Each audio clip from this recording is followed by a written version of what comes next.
انشالله خیلی مادر جانم شکرانه الله مسجد و اومده مسجد پروردگارم قوا همین نصیب ما کردی همین مسجد قوا اومده خدا شکر میکنم بعد از این دنیا به حساب ندهد فرزند من آورد همینجا فرزندم روزیم ای الله اله هیچ وقت فرزند من خار محتاج نکن تو ما سر بلندش کن اجرش دی خودش نیکشتی پروردگارم آمین یا رب العالمین. الله اکبر مادر جان خطی مسجد قوا اومده انشالله این در رکعت نمازی که میخونیم الله سبحانه و تعالی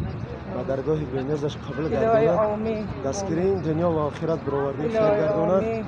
مادر جانم به هزار درآیند الهی بچه‌م کند که خداوند هیچ وقت مهربان کار نمی‌کنه. همیشه از من راضی باشم مادر الهی جان خدا از راضی همه باشه بیگاه دوشنبه قبول کننده دعا الله سبحانه و الله تعالی خدا شکر نمازار به در درگاهش دو قبول جهان گرداند. الله حاجتهایت را برآورده گرداند موسی الله الله اکبر اکبر